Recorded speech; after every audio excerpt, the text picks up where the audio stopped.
ഏതെങ്കിലും ഒരു emotion suppress ചെയ്യുന്നുണ്ടാവാം. അത് ചിലപ്പോൾ ദേഷ്യമായിരിക്കാം, ചിലപ്പോൾ സങ്കടമായിരിക്കാം. ഇതൊക്കെ നമ്മുടെ ബോഡിയിലെ ഓരോ സെൽസിനെയും രോഗാവസ്ഥയിൽ മൈൻഡിൻ്റെ റോൾ എന്താണെന്ന് പലരും ചോദിക്കാറുണ്ട്. വിഷമിച്ചിരിക്കുമ്പോൾ പെയിൻ കൂടുന്നു, ഉറക്കം കുറയുന്നു, ഇതൊക്കെ നമ്മൾ പേഷ്യൻസിൽ കണ്ടുവരുന്നതാണ്. സൈക്കോസൊമാറ്റിക് ഡിസോർഡേഴ്സ് എന്ന ശ്രേണിയിൽപ്പെട്ട IBS അഥവാ ഇറിറ്റബിൾ ബവൽ സിൻഡ്രോം, അതുപോലെ എക്സീമ, സോറിയാസിസ് ഇതുപോലെയുള്ള കണ്ടീഷൻസിലൊക്കെ നമ്മൾ കുറേ കാലമായിട്ട് മരുന്ന് കഴിച്ചിട്ടും നമുക്ക് രോഗത്തിനൊരു ശമനം കിട്ടുന്നില്ല എന്ന് നമുക്ക് പല പേഷ്യൻസും കംപ്ലൈൻ്റ് ആയിട്ട് പറയാറുണ്ട്. ഇങ്ങനെയുള്ള കേസസിൽ ഒരു മൈൻഡിൻ്റെ ഒരു റോള് വളരെയധികം ഇമ്പോർട്ടൻ്റ് ആണ്.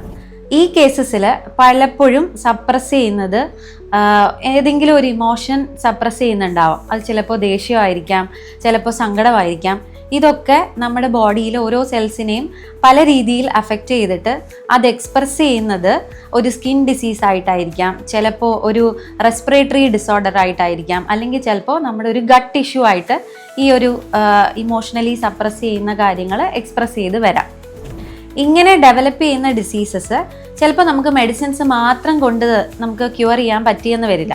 അപ്പോൾ അവിടെ നമ്മൾ മൈൻഡിനെ അഡ്രസ്സ് ചെയ്യാനായിട്ട് സ്മൃതി മെഡിറ്റേഷൻ എന്ന് പറയുന്നത് ഒരു kind of ayurvedic psycho therapy അഥവാ ഒരു മെഡിറ്റേഷനും ഒരു കൗൺസിലിങ്ങും. ഈ ഒരു തെറാപ്പിയിലൂടെ നമ്മൾ ആ സപ്രസ് ചെയ്ത ഇമോഷൻസിനെ എക്സ്പ്രസ് ചെയ്ത് നമുക്ക് ഈ ഒരു സിറ്റുവേഷനെ ഹാൻഡിൽ ചെയ്ത് കൊണ്ടുപോകാനായിട്ട് പറ്റും. ഇതുകൂടാതെ ബിഹേവിയറൽ ഇഷ്യൂസ്, അതായത് പെട്ടെന്ന് ദേഷ്യം വരിക, പെട്ടെന്ന് കരച്ചിൽ വരിക, ഇങ്ങനെയൊക്കെയുള്ള ഇഷ്യൂസിന് സ്മൃതി മെഡിറ്റേഷൻ വളരെയധികം ഹെൽപ്ഫുള്ളാണ്. നമുക്കൊരു ലക്ഷ്യമുണ്ട്, അപ്പോൾ നമുക്ക് അതിലേക്കുള്ള പാത്ത് ക്ലിയർ അല്ല, അതിലേക്കുള്ളൊരു ഫോക്കസ് കിട്ടുന്നില്ല, നമുക്കൊരു ക്ലാരിറ്റി ഇല്ല. അങ്ങനെ ഒരു സിറ്റുവേഷനിൽ നമുക്കിതുപോലെ സ്മൃതി മെഡിറ്റേഷൻ വഴി നമുക്കൊരു ക്ലാരിറ്റി, ആ ഒരു വിഷൻ എങ്ങനെ നമുക്ക് നേടിയെടുക്കാം എന്നുള്ളൊരു ക്ലാരിറ്റി നമുക്ക് സ്മൃതി മെഡിറ്റേഷനിലൂടെ ഇതുപോലെ നമുക്ക് ഉണ്ടാക്കിയെടുക്കാൻ പറ്റുന്നതാണ്. മിനിമം ഒരു 2 hours എങ്കിലും എടുക്കുന്ന ഒരു സെഷനാണിത്. അതുകൊണ്ട് ദയവായി നിങ്ങൾ സ്മൃതി മെഡിറ്റേഷന് വരുമ്പോൾ മുൻകൂട്ടി ബുക്ക് ചെയ്തിട്ട് വരിക.